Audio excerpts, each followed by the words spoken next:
फडणवीसांनी एक मेळावा घेतला, त्या मेळाव्यात ते बोललं का आता तुम्हाला सगळ्यांना मोकळंय, माझी बोलायची वाट नका बघू, आता काय ठोकायची, काय बॅटिंग करायची, काय ठोकायचं ते ठोकून काढा. व ठोकायला सुरुवात झालेली आहे.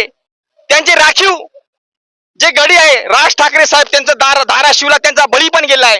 कारण की धाराशिवकरांनी त्यांना जाब विचारला की तुम्हाला सगळं माहितच असेल, काय वाटतं? नाही, आता तुम्ही सांगितलं की फडणवीसांनी सांगितलंय कुणाला राज ठाकरे साहेबांचं नाव घेतलं, ते आम्हाला बाकीचं कोणाचं बघायचं नाही हो. आम्हाला मनोदाने एकच संदेश दिलेला आहे, मराठा म्हणजे मराठा, मराठ्याला सहकार्य करायचं.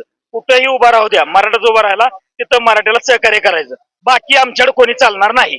एक मोठा डाव खेळला जातोय, आतापर्यंत भरपूर डाव झाले, पण राज ठाकरे म्हणजे मराठा मतांच्या बाबतीत आतापर्यंत भरपूर आंदोलन ज्या राज ठाकरेंनी केलंय, तेच राज ठाकरे आज म्हणता टोल नाके फोडायला मराठे, पाट्या फोडायला मराठे, टॉकीचे पिक्चर न चालून द्यायला मराठे, प्रत्येक आंदोलनात मराठा. परंतु जी तळमळ